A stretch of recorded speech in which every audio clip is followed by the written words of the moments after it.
ജിന്നിനോട് സഹായം ചോദിക്കുന്നത് ശിർക്കല്ല, ഹറാമാണ് എന്നുള്ള നേർക്ക് നേരെ ആയത്തല്ല. അപ്പൊ ഇതിന്റെ ആശയം ശരിക്കും നബിയല്ലേ പഠിപ്പിച്ചു തരേണ്ടിയിരുന്നത്? അതെ, നബി പഠിപ്പിച്ചു.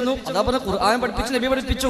അതാണ് മുഹറമുൻ ഫീ നുസൂസിൽ കിതാബി വസുന്ന എന്ന് പറഞ്ഞത്. കിതാബിന്റെ നസ്സിലും സുന്നത്തിന്റെ നസ്സിലും ഇത് ഹറാമായി പഠിപ്പിക്കപ്പെട്ടിരിക്കുന്നു എന്ന് പറഞ്ഞത് അതുകൊണ്ടാണ്. പിന്നെ ഓരോന്നിടത്തും ഇത് ഹറാം, അത് ശിർക്ക്, ഇത് വസീത് ശിർക്ക് അങ്ങനെ പറയണം എന്നില്ല. മൊത്തത്തിൽ ശിർക്ക് ആകണ മാനദണ്ഡം അല്ലാഹു റസൂലും പഠിപ്പിച്ചു. അവിടെയാണ് ഖുർആൻ എല്ലാ സ്ഥലത്തും ദുആ എന്നോ ദുആഇന്റെ പര്യായമായ പദങ്ങളോ പ്രയോഗിച്ചത്. അതെല്ലാം ശിർക്കാണ് എന്ന അർത്ഥത്തിൽ അല്ലാഹു അല്ലാത്തവർക്കുള്ള ആരാധനയെയാണ് ശിർക്കായി ഖുർആൻ പരിചയപ്പെടുത്തിയത്. അല്ലാഹുവിന്റെ നാമങ്ങളോ ഗുണങ്ങളോ വിശേഷണങ്ങളിലോ പങ്കു ചേർക്കലോ ആരാധനയിൽ പങ്കു ചേർക്കലോ അതാണല്ലോ ശിർക്ക്. അല്ലാത്ത ശിർക്കില്ലല്ലോ. അല്ലാഹുവിന്റെ ഗുണം, അവന്റെ വിശേഷണം, അവന്റെ നാമം അത് മറ്റൊരാൾക്ക് മറ്റൊരു ശക്തിക്ക് വകവെച്ചു കൊടുക്കുക, അല്ലെങ്കിൽ അല്ലാഹുക്ക് മാത്രമുള്ള ആരാധന മറ്റൊരു ശക്തിക്ക് വകവെച്ചു കൊടുക്കുക, അതാണല്ലോ ശിർക്ക്. അതിനെക്കുറിച്ച് മാത്രമാണ് പ്രമാണങ്ങൾ ശിർക്ക് എന്ന് പറഞ്ഞത്. അപ്പൊ ഇസ്തിംതാഴ് ഈ ആയത്തിറങ്ങുന്ന കാലത്തുള്ള അറബികൾ, അല്ലെങ്കിൽ ആരെ വിഷയത്തിലാണോ ആയത്തിറങ്ങിയത് അവർ ചെയ്തത് എന്താണ്? ശൈത്താനെ പൂജിക്കലാണ്, ശൈത്താനെ ആരാധിക്കലാണ്. ആ വഴിക്കുള്ള ഇസ്തിംതാഅാണ് അവർ ചെയ്തത്. അത് ശിർക്ക് തന്നെയാണ്. എന്നാൽ അതല്ലാത്ത ഇസ്തിംതാഅ് ഉണ്ടോ? ഉണ്ട്. അതാണ് പിശാച് പല നിരക്ക് മനുഷ്യന്മാരെ തെറ്റിക്കും അല്ലാഹു റസൂൽ പഠിപ്പിച്ചത്. സദഖ ചെയ്യുമ്പോൾ മുടക്കും അല്ലാഹു പറഞ്ഞതാണ്. തിന്മയിലേക്ക് പ്രേരിപ്പിക്കും അല്ലാഹു പറഞ്ഞതാണ്. ചെയ്യുന്ന ചെയ്തികളെ നല്ലതായി തോന്നിപ്പിക്കും അല്ലാഹു പറഞ്ഞതാണ്. രക്തം സഞ്ചരിക്കും അല്ലാഹു പറഞ്ഞതാണ്. തിന്മ ചെയ്യാൻ പ്രേരണ നൽകും അല്ലാഹു പറഞ്ഞതാണ്. നിസ്കരിക്കാൻ നിൽക്കുമ്പോൾ അത് ഓർക്ക് ഇത് ഓർക്ക് എന്ന് പറയും റസൂൽ പഠിപ്പിച്ചതാണ്. ഇതെല്ലാം അവന്റെ പണിയാണ്. അതെല്ലാം ശിർക്കാണോ? അതെല്ലാം വിശ്വസിക്കാൻ പാടില്ലാത്തതാണോ? അതെല്ലാം അപൗദികമാണോ? അല്ല. അപ്പോൾ ഇസ്തിംതാഅ് പല സൈസ് ഉണ്ട്. ജിന്നിന് അങ്ങോട്ട് ചെയ്ത് കൊടുക്കുന്ന പണികൾ അതും പലതരത്തിലുണ്ട്. എന്നാൽ ഏതൊക്കെ ഹറാമ് ഏതൊക്കെ അല്ലാത്തത് എന്ന് അവിടെ പഠിപ്പിക്കാൻ സ്വഹാബത്തിനിടയിൽ ഒരിക്കലും അങ്ങനത്തെ രീതിയേ ഇല്ല. അവരാരും ജിന്നിനെ പറ്റിയുള്ള ഒരു ബന്ധങ്ങളോ കാര്യങ്ങളോ ജീവിതത്തിൽ കാത്തു സൂക്ഷിച്ചിട്ടില്ല. അങ്ങനെ സംഭവം ഉണ്ടെങ്കിൽ നബി പറയും ഇത് പാടില്ല, അത് ഹറാമാണ്, അത് ശിർക്കാണ് എന്ന് അവിടെ പറഞ്ഞെടുക്കും. അങ്ങനത്തെ സംഭവം ഉണ്ടായിട്ടില്ല. നമുക്കത് പാടില്ല. നബിയുടെ കാലത്ത് ഇസ്ലാം സ്വീകരിച്ച ജിന്നുകൾ ഉണ്ട്. എന്നിട്ടും ജീവിതത്തിലെ ഒരു ഘട്ടത്തിലും നബിയോ സ്വഹാബത്തോ ഒരു വിഷയത്തിലും അവരെ ഉപയോഗിച്ചില്ല. ബദറിലേക്ക് ഉഹദിലേക്ക് പോകുമ്പോഴെങ്കിലും നാളെ നിങ്ങളും വരണം എന്ന് നബി തങ്ങൾ പറയുക പോലും ചെയ്തില്ല. നബി പറഞ്ഞാൽ അവർ വരുമായിരുന്നു. അവർ വന്നാൽ ഒരു പക്ഷെ അവർക്ക് മനുഷ്യന്മാരെക്കാൾ ഏറെ കഴിവുണ്ടായേക്കാം. എന്നിട്ട് പോലും നിങ്ങളൊന്ന് വരണമെന്ന് പറഞ്ഞില്ല. കാരണം അത്തരം ഒരു കവാടം നബി തങ്ങൾ തുറന്നില്ല. അതൊരു വലിയ അപകടത്തിലേക്ക് വഴിവെക്കുന്നതിനാൽ നബി ആ കവാടം ഇവിടെ അടച്ചിട്ടു, തുറന്നു കൊടുത്തില്ല. എന്നാൽ ഇബാദത്ത് ആർക്കും പാടില്ല എന്ന് പറഞ്ഞു, അത് ശിർക്കാണെന്ന് പറഞ്ഞു, അത് ആരോടായാലും ശിർക്കാണെന്ന് പറഞ്ഞു. അപ്പോൾ രണ്ട് ഇസ്തിംതാഅ് ഉണ്ട് എന്ന് കിട്ടി. ആ ഇസ്തിംതാഅ് ഒന്നും പാടില്ല എന്നും നബി തങ്ങളുടെ ഈ ചെയ്തിയിൽ നിന്ന് നമുക്ക് കിട്ടി. പിന്നെ അനുവാദം കിട്ടിയെടുത്ത് ഉപയോഗപ്പെടുത്താം. നബി തങ്ങൾ പോയി ക്ലാസ് എടുത്തിട്ടുണ്ട് ജിന്നുകൾക്ക് എന്ന് വിചാരിച്ച് നമുക്ക് ക്ലാസ് എടുക്കാൻ പറ്റുമോ? ഇല്ല. നബി തങ്ങൾ സംസാരിച്ചിട്ടുണ്ട് ജിന്നുകളുമായി, നമുക്ക് സംസാരിക്കാൻ പറ്റുമോ? ഇല്ല. നബി തങ്ങളുടെ മുമ്പിൽ വന്ന ജിന്നിനെ നബി തങ്ങൾ പിടിച്ച് തൂണിക്കെട്ടാൻ വിചാരിച്ചിട്ടുണ്ട്, നമുക്ക് അങ്ങനത്തെ രീതി ഉണ്ടോ? ഇല്ല. അപ്പൊ നബി തങ്ങൾക്ക് ഇളവ് കൊടുത്ത അനുവാദം കൊടുത്ത വഴികളുണ്ടെങ്കിൽ നബി അവിടെ ചെയ്തിട്ടുണ്ട്. നമുക്ക് ആ ഇളവ് കിട്ടിയിട്ടില്ല. എന്നാൽ നബിക്കും ആ ജിന്നിനോട് പ്രാർത്ഥിക്കാൻ പറ്റുമോ? പറ്റില്ല. സുലൈമാൻ നബിക്ക് ഇളവ് കിട്ടി, എന്നാൽ സുലൈമാൻ നബിക്ക് പ്രാർത്ഥിക്കാൻ പറ്റുമോ? ജിന്നിനോട് പറ്റില്ല.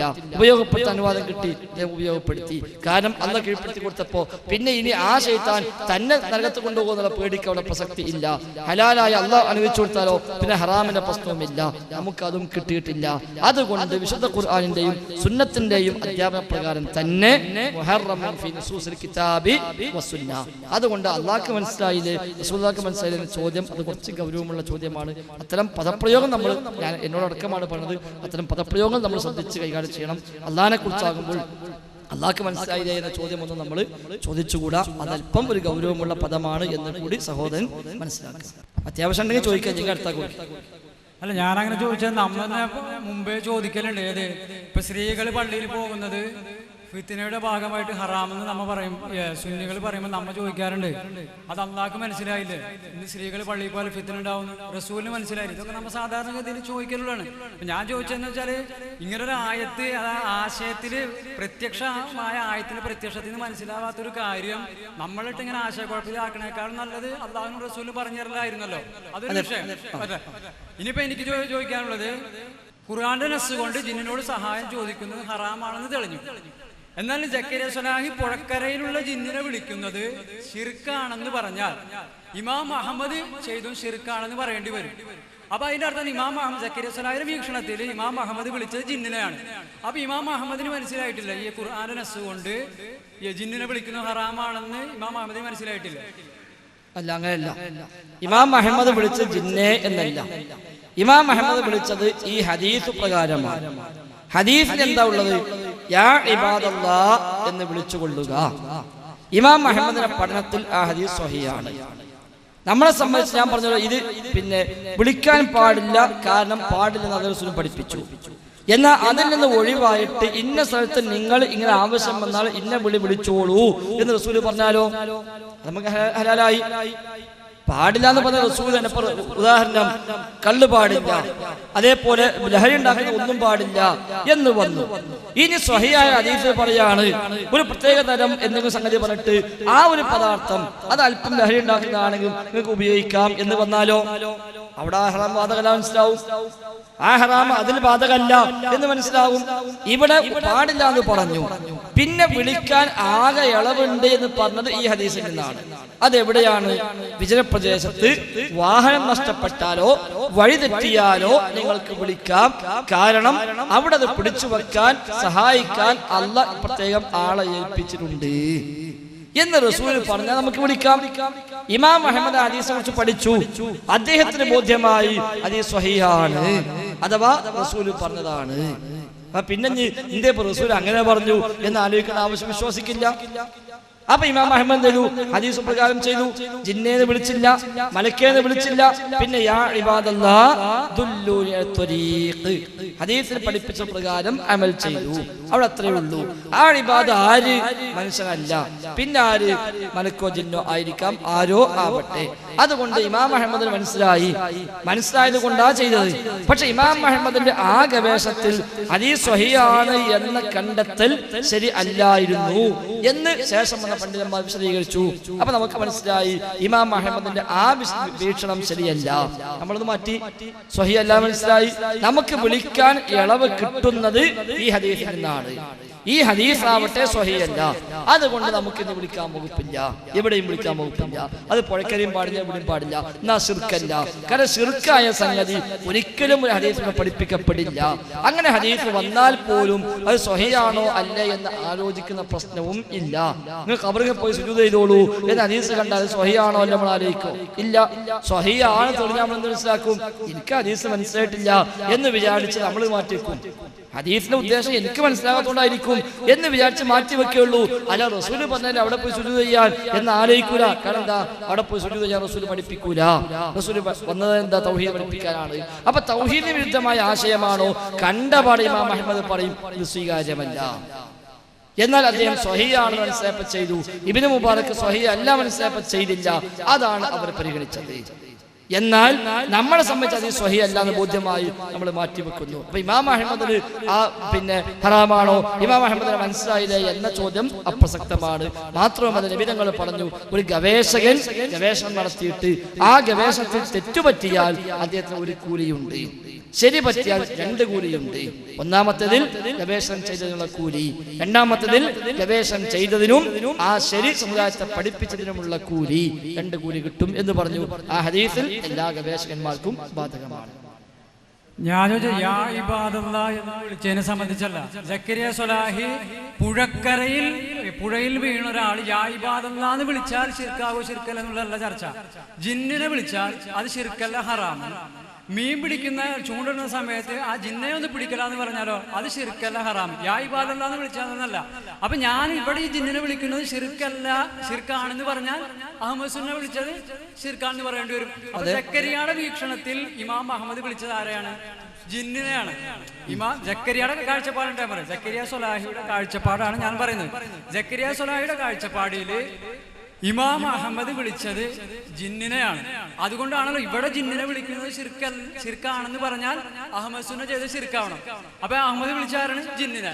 അപ്പൊ നമ്മ തന്നെ ഇപ്പൊ ഇവിടെ പറഞ്ഞു, ആയത്ത് കൊണ്ട് നെസ്സാണ്, ജിന്നിനോട് സഹായം ചോദിക്കുന്നത് ഹറാമാണ്, നെസ്സായി. അപ്പൊ ഇമാം ഒന്നുകിൽ ഇത് ജിന്നിനോടുള്ള ഇസ്തിയാസയാണ്, ഇതെങ്കിൽ ഇസ്തിയാനത്താണെങ്കിൽ, കേവലം ഇസ്തിയാനത്ത് ജിന്നിനോടാണെങ്കിൽ തന്നെ ഈ ഹദീസ് സ്വഹീഹാണെങ്കിൽ തന്നെ ഖുർആൻ നസ്സിനെതിരാണല്ലോ. കാരണം ഖുർആൻ കൊണ്ട് ഹറാമായി ജിന്നിനോട് ചോദിക്കുന്നത് ഹറാമാണ്. അല്ല, അവിടെ നസ്സിനെതിരല്ല, പാടില്ല എന്ന് പഠിപ്പിച്ച അള്ളാഹും റസൂലുമാണ്. അതിൽ പിന്നെ ഇളവുണ്ടെങ്കിൽ ആ ഇളവ് പഠിപ്പിക്കേണ്ടത് ആരാ? അള്ളാഹും റസൂലുമാണ്. ഒരു സംഗതി പാടില്ല എന്ന് പഠിപ്പിച്ചു, ഇനി അതിൽ ഇളവുണ്ട്, അത് പഠിപ്പിക്കേണ്ടത് ആരാ? അള്ളാഹും റസൂലും. പന്നിമാംസം പാടില്ല പഠിപ്പിച്ച ആരാ? വിശുദ്ധ ഖുർആനാണ്. എന്നാൽ ജീവൻ നഷ്ടപ്പെടുന്ന സമയത്ത് അത് ഒരൽപ്പം കഴിക്കുന്നതിന് വിരോധമില്ല എന്ന് പറഞ്ഞതാരാ? അതേ അന്ത്യ റസൂലുമാണ്. അത് ഇളവാണ്. പാടില്ല എന്ന പൊതു നിയമം. ഇനി ഇളവുണ്ടോ? ഉണ്ടെങ്കിൽ അല്ലാഹ് പറയണം, റസൂല് പറയണം. ഇമാം അഹ്മദിന്റെ വീക്ഷണ പ്രകാരം ഹദീസ് സ്വഹീഹ്, അഥവാ റസൂല് പറഞ്ഞു, അദ്ദേഹം ചെയ്തു. അള്ളാഹുവിന്റെ അടിമകളെ എന്ന് വിളിച്ചു. ആ അടിമകളെ മനുഷ്യരല്ല എന്ന് വ്യക്തം. കാണാത്ത അടിമയാണ്, ഹാജരായ അടിമയാണ്, മൃഗത്തെ പിടിക്കുന്നവരാണ്, വഴി കാണിക്കുന്നവരാണ് എന്ന് വ്യക്തം. എങ്കിൽ ആര്? ഒന്നുകിൽ ജിന്ന്, അല്ലെങ്കിൽ മലക്ക്, അല്ലെങ്കിൽ മറ്റു വല്ല സൈന്യങ്ങൾ. മനുഷ്യന്മാരല്ലാന്ന് ഉറപ്പ്. മനുഷ്യന്മാരല്ലാന്ന് ഉറപ്പ്. സക്കരിയ സുലാഹിന്റെ മാത്രം വീക്ഷണമല്ല, അത് ഈ ഹദീസ് കൈകാര്യം ചെയ്ത് സൂഫികൾക്കും ഷിയാക്കൾക്കും ഖുബൂരികൾക്കും മറുപടി കൊടുത്ത സലഫി പണ്ഡിതന്മാരെല്ലാം പറഞ്ഞ വീക്ഷണം. അപ്പൊ അള്ളാഹുവിന്റെ അടിമകൾ എന്നവിടെ ഉണ്ട്. ആ അടിമകൾ മനുഷ്യനല്ല എന്നും ഉറപ്പാണ്. അപ്പോൾ മനുഷ്യനല്ലാത്തൊരു അടിമയാണെന്ന് വ്യക്തമാണല്ലോ. ജിന്നെ ആയിക്കോളുന്നില്ല, മലക്കാവാം, ജിന്നാവാം. ജിന്നും മലക്കുമല്ലാത്ത മറ്റു വല്ല സൈന്യങ്ങളും പടച്ചറബിനുണ്ടെങ്കിൽ അതുമാകാം, ഏതുമാകാം. മനുഷ്യനായാലും ആകൂല, മനുഷ്യനല്ലാന്ന് ഉറപ്പാണ്. എന്നിട്ട് അത് ശിർക്കാണെങ്കിലോ? അപ്പൊ ഇതും ശിർക്കാവും. ഇത് ശിർക്കാണെങ്കിലോ? അതും ശിർക്കാവും. അതെന്താ വലുതുള്ളത്? അത് ഞാൻ നേരത്തെ പറഞ്ഞത്. ഇത് തത്വം എല്ലാത്തിലേക്കും ഒന്നാണ്. ഹദീസിൽ നിന്ന് ഇങ്ങോട്ട് പോകുന്നതല്ല. ഉള്ള തത്വത്തെ പല സ്ഥലത്തേക്കും വെച്ച കൂട്ടത്തിൽ ഹദീസിലേക്കും വെച്ചു. ലഹരി ഉണ്ടാക്കുന്ന എല്ലാം ഹറാമ് എന്ന് റസൂൽ പറഞ്ഞു. അത് അടിസ്ഥാന തത്വം. അതുകൊണ്ട് ഇന്ന് പുതിയൊരു ബ്രാൻഡ് മദ്യം വന്നാൽ ഇത് പാടില്ല എന്നുണ്ടോ എന്ന് ചോദിക്കേണ്ട കാര്യമില്ല. കാരണം എന്താണ്? ലഹരി ഉണ്ടോ? ഹറാമാണ്. തത്വം ഒന്നാണ്. ലഹരി ഇല്ലേ? ഹറാമില്ല. ഈ തത്വമാണ് ഇതിലേക്ക് ഉപയോഗിക്കുന്നത്. എന്നതുപോലെ ശിർക്കാവാൻ വെച്ച മാനദണ്ഡം ഏത്? ആ മാനദണ്ഡം ഇവിടെ പാലിക്കപ്പെടുന്നില്ല. അതുകൊണ്ട് ഇത് ശിർക്കല്ല. അവിടെയോ? അവിടെയും പാലിക്കപ്പെടുന്നില്ല. അപ്പൊ അതും ശിർക്കല്ല. അവിടെ പാലിക്കപ്പെട്ടില്ലെങ്കിലും അത് ശിർക്കാണെങ്കിൽ ഇവിടെയും ശിർക്കാവണ്ടേ? അതുകൊണ്ട് ആ തത്വമില്ലാത്തതിനാൽ ശിർക്കും തൗഹീദും വേർതിരിക്കാൻ ശിർക്കാണെന്ന് പറയാനുള്ള മാനദണ്ഡം എന്തോ ആ മാനദണ്ഡം ഇതിൽ പാലിക്കപ്പെടാത്തതിനാൽ ഇതുമില്ല. ഇനി മാത്രവുമല്ല, എല്ലാം ശിർക്കാണ്. ജിന്നിനോട് എന്ത് ചോദിച്ചാലും ശിർക്കാണ് എന്ന് അല്ലാഹു റസൂൽ പഠിപ്പിച്ചിട്ടുമില്ല. ജിന്നിനോട് എന്ത് ചോദ്യം ചോദിച്ചാലും, എന്ത് വർത്താനം പറഞ്ഞാലും, എവിടെ കണ്ടാലും, സുഖമാണോ ചോദിച്ചാലും, ഏത് ഏർപ്പാട് നടത്തിയാലും അതെല്ലാം ശിർക്ക് തന്നെ എന്ന് അല്ലാഹു റസൂലോ പറഞ്ഞിട്ടുമില്ല. മറിച്ച് ശിർക്കാവാൻ അല്ലാഹുവിന്റെ നാമ ഗുണ വിശേഷങ്ങളിലോ ആരാധനയിലോ പങ്കു ചേർക്കുക, അതാണ് ശിർക്ക്. അത് എവിടെ വരുന്നുവോ അവിടെ ശിർക്ക് വന്നു. അത് വരുന്നില്ലേ ശിർക്ക് എന്ന് പറയാൻ വകുപ്പില്ല. ചെയ്യാൻ പറ്റുമോ? അല്ലാഹു റസൂലും പാടില്ല എന്ന് പറയാത്തതാണെങ്കിൽ ചെയ്യാം, പാടില്ല എന്ന് പറഞ്ഞാൽ ചെയ്യാൻ പാടില്ല. ജിന്ന വിഷയത്തിൽ ഒരു ബന്ധവും പാടില്ല എന്ന് പഠിപ്പിച്ചു. അതുകൊണ്ട് നമ്മൾ ഒഴിവാക്കുന്നു. എന്നാൽ ഈ സമയത്ത് ഇത്തരം ഘട്ടത്തിൽ അള്ളാഹുവിന്റെ അടിമകളെ വിളിച്ചോളൂ, അവിടെ ചില അടിമകളുണ്ട്, അവർ മൃഗത്തെ പിടിക്കും എന്ന് റസൂൽ പറഞ്ഞെങ്കിൽ അതാണ് ഞങ്ങൾ പ്രബന്ധത്തെ പറഞ്ഞത്. സ്വീകാര്യമാണെങ്കിൽ ആ പദത്തിലും ആ സാഹചര്യത്തിലും മാത്രം ഒതുങ്ങി നിൽക്കണം. കാരണം അവിടേക്ക് മാത്രമുള്ള ഇളവാണ്, എല്ലാ സ്ഥലത്തിലും വെക്കാൻ പറ്റൂല എന്ന് പറഞ്ഞത് അതുകൊണ്ടാണ്. അപ്പൊ പിന്നെ ഇത് ശിർക്കാണെങ്കിൽ അതും ശിർക്ക് എന്നത് ന്യായം തന്നെയാണ്. എന്നാൽ ഇമാം അഹ്മദിന് ഇത് പാടില്ല എന്ന് മനസ്സിലായില്ല എന്ന് വെച്ചാൽ അത് പാടില്ല എന്നറിയാം. പക്ഷെ ഈ ഹദീസ് സ്വഹീഹാകുമ്പോൾ ഇളവുണ്ട് എന്ന് കിട്ടി. ആ ഇളവ് അദ്ദേഹം എടുത്തു. നമുക്ക് ഹദീസ് സ്വഹീഹ് അല്ല എന്ന് മനസ്സിലായി. അപ്പോൾ അവിടെയും ഇളവില്ല, വിജനപ്രദേശത്തും വിളിക്കാൻ വകുപ്പില്ല, യാഴ്ഭാഗം പറയാനും വകുപ്പില്ല എന്ന് മനസ്സിലായി. അപ്പൊ നമ്മളെ സംബന്ധിച്ചത് ചെയ്യാനും പാടില്ല. സമയം 10 മണി കഴിഞ്ഞു. ബാക്കിൽ ആളുണ്ട്. ലാസ്റ്റ് ചോദിക്കും.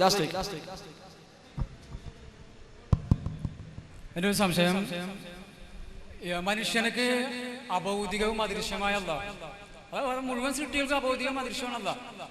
അതുപോലെ മനുഷ്യനെ നമ്മളിപ്പോൾ മനുഷ്യരുടെ ഇടയിലാണല്ലോ ജീവിക്കുന്നത്. അപ്പൊ മനുഷ്യനക്ക് അദൃശ്യവും അഭൗതികമാണല്ല.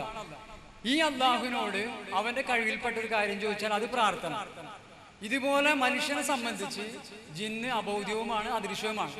ഈ ജിന്നിനോട് സഹായം ചോദിക്കുന്ന എല്ലാ സഹായത്തോടും പ്രാർത്ഥന അല്ല, അതിൽ പ്രാർത്ഥന ആകാത്തതുണ്ട് എന്ന് പറയുന്നു. ഇത് രണ്ടിന്റെ ഇടയിലുള്ളൊരു വേർതിരിവ്, അള്ളാഹുവിനോട് ചോദിച്ചാല് അത് പ്രാർത്ഥനയും ജിന്നിനോട് ചോദിച്ചാൽ അത് പ്രാർത്ഥന അല്ല. രണ്ടും മനുഷ്യനെ സംബന്ധിച്ച് എന്താണ്? അഭൗതികവും അദൃശ്യവുമാണ്. ഒന്ന് പ്രാർത്ഥനയും ഒന്ന് പ്രാർത്ഥന അല്ലാണ്ട് ഒന്ന് വ്യത്യാസം. ആ വ്യത്യാസം വളരെ വ്യക്തമാണ്.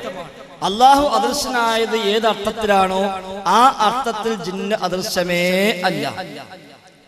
കാരണം അദൃശ്യമായ കാഴ്ച അള്ളാഹുവിന് മാത്രം, അദൃശ്യമായ കേൾവി അള്ളാഹുവിന് മാത്രം, അദൃശ്യമായ കഴിവ് അള്ളാഹുവിന് മാത്രം, അദൃശ്യമായ സഹായം റബ്ബിൽ നിന്ന് മാത്രം, അദൃശ്യമായ ദോഷം റബ്ബിൽ നിന്ന് മാത്രം. എന്നാൽ ജിന്നുകൾ നമ്മളെ കാണുന്നു, ആ കാഴ്ച നമ്മെ സംബന്ധിച്ച് അദൃശ്യമാണെങ്കിലും അള്ളാഹിനെ പോലെ കാഴ്ച നമ്മൾ പറയോ? ഇല്ല. അദൃശ്യമല്ലേ കാഴ്ച? അള്ളാഹിന്റെ കാഴ്ച അദൃശ്യം, ജിന്നിന്റെ കാഴ്ച അദൃശ്യം. അപ്പൊ അള്ളും ജിന്നും ഒന്നായില്ലേ എന്ന് പറയോ? പറയില്ല. ജിന്നുകൾ നമ്മുടെ ശബ്ദം കേൾക്കുന്നു, അത് നമുക്ക് അദൃശ്യമല്ലേ? ആണ്. അദൃശ്യമായി കേൾക്കാൻ അള്ളാഹ്ക്കല്ലേ കഴിയുള്ളൂ? അതെ. അപ്പൊ അള്ളും ജിന്നും ഒന്നായി എന്ന് പറയോ? ഇല്ല. രണ്ടും രണ്ട് അദൃശ്യമാണ്.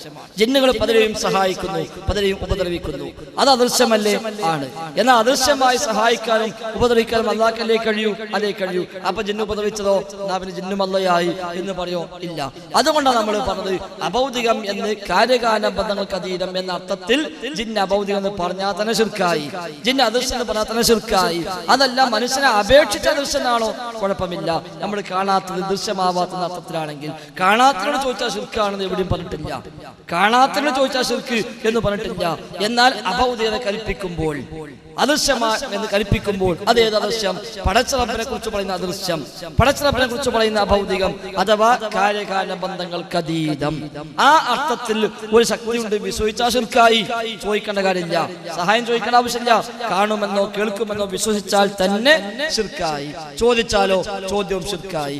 എന്നാൽ അബ്ദുസ്സലാം സ്വലമി നിങ്ങൾ ഈ പറഞ്ഞതുപോലെ മനസ്സിലാക്കിയതുകൊണ്ട് അബ്ദുസ്സലാം സ്വലമി തൗഹീദും നവയാഥാസ്ഥികളുടെ വ്യതിയാനം എന്ന ഈ പുസ്തകത്തിന്റെ ആദ്യ അധ്യായത്തിൽ തന്നെ പറഞ്ഞു, ജിന്നുകൾ സഹായിക്കുമെന്നോ മലക്കുകൾ സഹായിക്കുമെന്നോ വിശ്വസിച്ചാൽ തന്നെ ശിർക്ക്.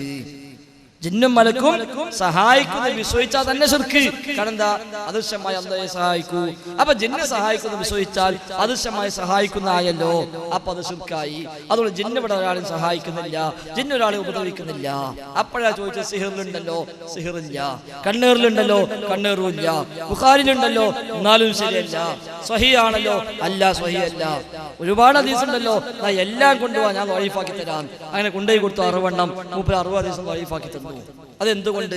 ഈ പറഞ്ഞ വിശ്വാസം സ്വീകരിച്ചത് കൊണ്ട്. അപ്പൊ അത് ശരിയല്ല. രണ്ട് അദൃശ്യവും രണ്ടർത്ഥത്തിലാണ്. അതുകൊണ്ട് പ്രാർത്ഥന വരുന്ന അദൃശ്യം എന്ന് പറഞ്ഞാൽ കാര്യകാല ബന്ധങ്ങൾക്ക് അതീതം. ആ അർത്ഥത്തിൽ ജിന്ന് കാര്യകാല ബന്ധങ്ങൾക്ക് അതീതമല്ല. ജിന്ന് അവരുടെ കാര്യകാല ബന്ധങ്ങൾക്കുള്ളിലാണ് പ്രവർത്തിക്കുന്നത്. അത് വിശ്വസിച്ചാൽ ശിർക്കല്ലെങ്കിൽ, അവരെ പേടിച്ചാൽ ശിർക്കല്ലെങ്കിൽ, അവരുടെ ചോദ്യത്തിലും ഈ പറഞ്ഞ വ്യത്യാസമുണ്ട്. വിശ്വാസം അനുസരിച്ച് ശിർക്കാകുന്നതും അല്ലാത്തതുമുണ്ട് എന്ന് അതിൽ നിന്ന് വ്യക്തമാണ്. 10 മിനിറ്റും കൂടിയാണ് സമയമെന്ന് സംഘാടകർ പറയുന്നു. അടുത്ത ആൾക്ക് ചോദിക്കാം. ജിന്നിനോട് ചോദിക്കല് ഹറാമെന്നൊരു ഭാഗം, ഒരു വിഭാഗം പറയുന്നത് ഷിർക്കാണ്. ഒരാള് മൂന്നാമതൊരാള് ഒരു തീരുമാനത്തിലെത്തുകയാണ്, ഷിർക്കാണുള്ള കുറച്ചും കൂടെ സ്ട്രോങ്, നമുക്ക് ഷിർക്കിൽ നിന്നാ പോരെ, ഈ വസ്വാസൊക്കെ ഒഴിവാക്കാലോ എന്നൊരാൾ ചിന്തിക്കുകയാണെങ്കിൽ അയാളുടെ സ്ഥിതി എന്താ? ഒരുപാട് അപകടങ്ങൾ അതുകൊണ്ടുണ്ട്. ഒന്ന്, പരിശുദ്ധ ഇസ്ലാമിൽ നമ്മുടെ വകയായി ഒരു നിയമം ഉണ്ടാക്കാൻ നമുക്ക് വകുപ്പില്ല. അള്ളാഹും റസൂലും ഷിർക്ക് എന്ന് പഠിപ്പിച്ചത് ഷിർക്ക് അല്ല എന്ന് പറയാനോ, ഷിർക്ക് അല്ല എന്ന് പഠിപ്പിച്ച ഷിർക്ക് ആണെന്ന് പറയാനോ നമുക്ക് അധികാരമില്ല. ഒരു ചെറിയ ഉദാഹരണം ഞാൻ പറയാം, നമുക്ക് ഏതായാലും ഉദാഹരണം പറ്റുമല്ലോ. പിന്നെ ഇപ്പൊ ജമാഅത്തുകാര് ഒരു ക്യാമ്പയിൻ പ്രഖ്യാപിച്ചു മദ്യത്തിനെതിരെ. അങ്ങനെ അവർ നാട് നീളെ പ്രസംഗിച്ചു മദ്യപാനം ഷിർക്കാകുന്നു. അപ്പൊ മദ്യപാനികൾക്ക് പറയാതെ ബേജാറായി, മദ്യപാനം ശിർക്ക നമുക്ക് അറിയില്ലല്ലോ. അവര് വ്യാപകമായി പോസ്റ്ററും ബാനറും എല്ലാം കൂടി ആയി ശിർക്ക് ശിർക്ക് ശിർക്ക്. അപ്പൊ നമ്മുടെ രംഗത്തിറങ്ങി മദ്യപാനം ശിർക്കല്ല, ഹറാമാണ്. അപ്പൊ ജമാഅത്തരം പറയാ, എന്താ മുജാഹിദ് ഉണ്ടാക്കി കേട്ടിങ്ങാറ്, ഞങ്ങളിപ്പോ ശിർക്ക് എന്ന് പറഞ്ഞുകൊണ്ട് ആളുകൾക്ക് ആകെ പേടിച്ച് ഇവിടുത്തെ മദ്യശാപ പൂട്ടാൻ നിൽക്കുക. അപ്പോഴാ നിങ്ങളെ ഹറാം എന്ന് പറഞ്ഞത്. ഇത് ശിർക്കിന് തൽക്കാലം പറഞ്ഞ ആ ഷാപ്പെങ്കിലും പൂട്ടൂലേ? തൽക്കാലം ഒരു 6 മാസം ഞങ്ങൾ ക്യാമ്പയിൻ കഴിയണ വരെ നിങ്ങൾ ശിർക്കിന് പറയും. അത് കഴിഞ്ഞിട്ട് നമുക്ക് ഒന്നിച്ച് ഹറാമെന്ന് പറയാം എന്ന് പറഞ്ഞാൽ നമുക്ക് മാറ്റാൻ പറ്റും. ജമാഅത്തേരെ ദീന് മാറ്റാം, പക്ഷെ നമുക്ക് മാറ്റാൻ പറ്റൂല. അപ്പൊ എന്നെ പോലെ ശിർക്ക് എന്നല്ല പറഞ്ഞതിനെ വസിയത്ത് ശിർക്കിനാക്കി മാറ്റാൻ പറ്റൂല. വസിയത്ത് ശിർക്ക് എന്ന് ഇസ്ലാം പഠിപ്പിച്ചതിനെ ശിർക്കിനാക്കി മാറ്റാനും പറ്റൂല. അല്ലാഹും റസൂലും ഏതിനെ കുറിച്ച് ശിർക്ക് എന്ന് പറഞ്ഞോ അത് ശിർക്ക്, ഏത് ഹറാം എന്ന് പറഞ്ഞോ അത് ഹറാം, ഏത് കറാഹത്ത് എന്ന് പറഞ്ഞോ അത് കറാഹത്ത്. അത് മാറ്റാൻ നമുക്ക് അധികാരമില്ല. ഒന്ന്. മറ്റൊന്ന്, അങ്ങനെ മാറ്റുമ്പോൾ അല്ലാഹുവിന്റെ ദീനിൽ പുതിയ നിയമം നമ്മുടെ വക ഉണ്ടാക്കലാകും. രണ്ട്. മൂന്നാമതായി ഇത് ശിർക്കാണെന്ന് പറഞ്ഞാൽ ഇബ്നു അബ്ബാസ് തങ്ങൾ മുതൽ ഇങ്ങോട്ട് അഭൗതികമായ വിളിക്ക് അംഗീകാരമുണ്ട് എന്നാകും. നമ്മുടെ നാട്ടിലെ സമസ്തക്കാരുടെ വാദം എന്താ? അഭൗതിക വിളി ശിർക്കല്ല, അത് നബിയും സഹാബത്തും പഠിപ്പിച്ചതാണ്, അത് താബിഈങ്ങൾ ചെയ്തതാണ്, 114 പാരമ്പര്യമുള്ളതാണ്. അതുകൊണ്ട് ഞങ്ങളെ ഇസ്തിഗാസക്ക് പാരമ്പര്യമുണ്ട്. വഹാബികൾ പുത്തൻവാദികളാണ്. നമ്മളെന്താ പറഞ്ഞത്? നിങ്ങൾ ഇസ്തിഗാസക്ക് ഒരു പാരമ്പര്യവുമില്ല, നിങ്ങളാണ് പുത്തൻവാദികൾ. അതുകൊണ്ട് ഈ ഇസ്തിഗാസ ശിർക്ക് തന്നെ, കാരണം ഇത് അഭൗതികമാണ്. ഈ വിളിയും അഭൗതികമാണെന്ന് വന്നു കിട്ടിയാൽ സുന്നികളെ സംബന്ധിച്ച് എന്തായി? അഭൗതിക വിളി ഇബ്നു അബ്ബാസ് അംഗീകരിച്ചുവെന്നായി, അഭൗതിക വിളി ഇമാം അഹ്മദ് ചെയ്തുവെന്നായി, അഭൗതിക വിളി ഇമാം തബറാനി അംഗീകരിച്ചുവെന്നായി, അഭൗതിക വിളി ഇമാം ബൈഹഖി അംഗീകരിച്ചുവെന്നായി, അഭൗതിക വിളി നബവിയും ഉസ്താദുമാരും ചെയ്തുവെന്നായി, അഭൗതിക വിളി ഇബ്നു തൈമിയ്യയും ഇബ്നു ഖയ്യിമും അംഗീകരിച്ചുവെന്നായി, അഭൗതിക വിളി ഇമാം ഷൗക്കാനി ചെയ്തുവെന്നായി. അപ്പൊ ഒരിക്കലും പറയാ വഹാബികളെ ഞങ്ങൾക്ക് ആ പാരമ്പര്യം എന്ന് മനസ്സിലായില്ലേ? അഭൗതിക വിളിക്കാണ് പാരമ്പര്യം, ഇസ്തിഗാസക്ക പാരമ്പര്യം, നിങ്ങൾ പുത്തൻവാദികൾ തന്നെ എന്ന ഓലവാദം സ്ഥിരപ്പെടും. അതുകൊണ്ട് ഇത്രയും കാലം ഈ വിളി അഭൗതികമല്ല അഭൗതികമല്ല അഭൗതികമല്ല നമ്മൾ പറഞ്ഞപ്പോ ഒരു കുടുങ്ങി. അവസാനം 2012 മൂവാറ്റുപുഴ സംവാദത്തിൽ ഹനീഫ് കായിക്കൂടി പറഞ്ഞു, ഈ വിളി അഭൗതികം തന്നെ, ദുആ തന്നെ, ഇത് ശിർക്ക് തന്നെ, അത് ആര് ചെയ്താലും ശിർക്ക് തന്നെ. എന്താ പറഞ്ഞത്? അൽഹംദുലില്ലാഹ്, ഞങ്ങൾക്ക് കിട്ടേണ്ടത് കിട്ടി, ഇനി ഞങ്ങൾ വേണ്ടതുപോലെ ആഘോഷിച്ചു കൊള്ളാം. ഓൾക്ക് കിട്ടേണ്ടത് എന്താ? ഇത് അഭൗതിക വിളിയാണ്, ഇത് ശിർക്കാണ് ഓൾക്ക് കിട്ടേണ്ടത്. എന്നാ ഓ രക്ഷപ്പെട്ടു. ലോകത്ത് ഈ യാഴിഭാഗങ്ങളിലെ വിളി ശിർക്കാണ് ലോകത്ത് പറഞ്ഞത്. ഒന്ന് ശിയാക്കൾ, മറ്റൊന്ന് സൂഫികൾ, മറ്റൊന്ന് ഖുബൂരികൾ. ഇവരാണ് ഇത് അഭൗതിക വിളിയാണ് എന്ന് പറഞ്ഞത്. അഹ്ലുസുന്നയുടെ പണ്ഡിതന്മാർ സലഫികൾ പറഞ്ഞത് അഭൗതിക വിളി അല്ലാന്ന്. ഇപ്പൊ നമ്മളെ കൂട്ടരും പറയാൻ തുടങ്ങി ഇത് അഭൗതികം തന്നെയാണ്. അപ്പൊ ഓര് പറഞ്ഞ ആ വാദം അംഗീകരിച്ചു കൊടുത്തു. എന്നിട്ട് നൗഷാദ് ചോദിച്ചു, അങ്ങനെയാണെങ്കിൽ ആരാ പിന്നെ ശിർക്കല്ലാത്തോണ്ടാവുക, മുസ്ലിക്കല്ലാത്തോണ്ടാവുക? നിങ്ങൾ സ്റ്റേജിലിരിക്കുന്ന നിങ്ങൾ 4 ആള് മാത്രല്ലേ ലോകത്ത് തൗഹീദുള്ള ഉണ്ടാവുള്ളൂ, ബാക്കി എല്ലാരും മുസ്ലിക്കായില്ലേ? എന്നാൽ നിങ്ങളെയും മുസ്ലിക്കാക്കി തരാം. അതെന്താ നൗഷാദ് പറഞ്ഞത്? സിഹിറിന് യാഥാർത്ഥ്യമുണ്ട് എന്ന് നിങ്ങളും വിശ്വസിക്കുന്നു. അപ്പോൾ അഭൗതികമായ സഹായവും അഭൗതികമായ ഉപദ്രവവും ശൈത്താൻ ചെയ്യുമെന്ന് നിങ്ങൾ വിശ്വസിക്കണ്ടേ? അപ്പൊ നിങ്ങളും ശിർക്കിലായില്ലേ? അപ്പോഴാ പറഞ്ഞൊപ്പിച്ചത് അഭൗതികമായി സഹായിക്കുന്നു. വിശ്വസിച്ചാൽ ശിർക്കില്ല, ചോദിച്ചാലേ കുഴപ്പമുള്ളൂ, വിശ്വസിച്ചാൽ കുഴപ്പമില്ല. ഇനി സംവാദം ഉണ്ടെങ്കിൽ നൗഷാദ് മുസ്ലിയുടെ ആദ്യത്തെ ചോദ്യം എന്തായിരിക്കും? മൂവാറ്റുപുഴയിൽ നിങ്ങൾ പറഞ്ഞല്ലോ അഭൗതികമായി സഹായിക്കുന്നു, വിശ്വസിച്ചാൽ ശിർക്കാവൂല.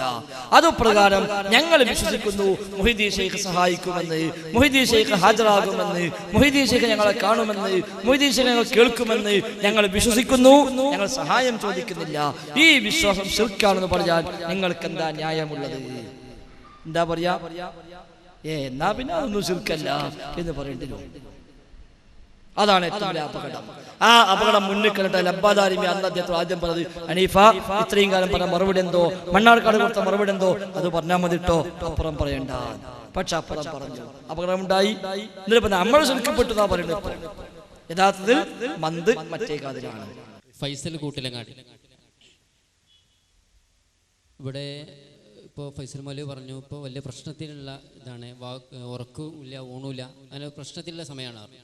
അതുകൊണ്ട് എൻ്റെ ചോദ്യം, ഈ പ്രശ്നം വരുമ്പോൾ യാ റസൂലല്ലാഹ് എന്നെ സഹായിക്കണേ എന്ന് വിളിച്ച് തേടാൻ, ഈ സമയത്ത് പ്രശ്നമുള്ള സമയത്ത് യാ റസൂലല്ലാഹ് എന്ന് വിളിച്ച് തേടി റസൂലുള്ളാഹിയുടെ സഹായം തേടാൻ പറ്റുമോ എന്നാണ് എൻ്റെ ചോദ്യം. ഈ സമയത്ത് എന്നല്ല, ഏത് സമയത്തും യാ അല്ലാഹ് എന്നാണ് ഒരു വിശ്വാസിയുടെ വിളി. അതിനപ്പുറമുള്ള വിളി ഒരു സമയത്തും മനുഷ്യ മനസ്സിൽ നിന്ന് ഉണ്ടാകാവതല്ല.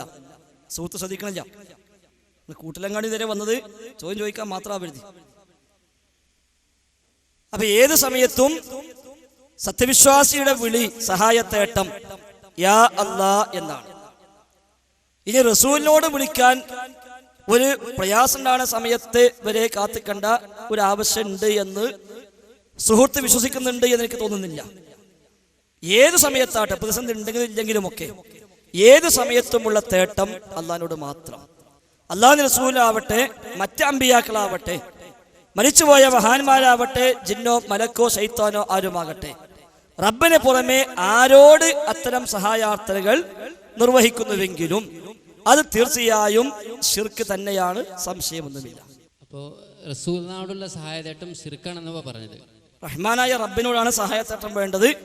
ആ സഹായത്തേട്ടം മറ്റാരോടായാലും ശിർക്ക് തന്നെയാണ്. ഇയ്യാക നഅ്ബുദു വ ഇയ്യാക നസ്തഈൻ, എല്ലാ സഹായവും അള്ളാഹുവിനോടാണെന്ന് ഉറക്കെ വിശ്വസിക്കുന്നവരാണ് ഞങ്ങൾ. പക്ഷേ റസൂലിനോടുള്ള സഹായം അള്ളാഹ് കൊടുക്കുന്ന കഴിവ് കൊണ്ട് റസൂലിനെ മുഖേന സഹായിക്കുമെന്നുള്ളത് ശിർക്കല്ല.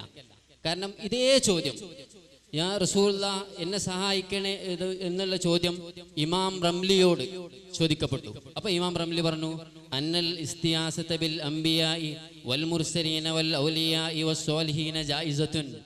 ഇസ്തിയാസ അനുവദനീയമാണ്, അമ്പിയാക്കളോടും ഔലിയാക്കളോടും സ്വാലിഹീങ്ങളോടും അനുവദനീയമാണെന്നാണ് ഇമാം റംലി.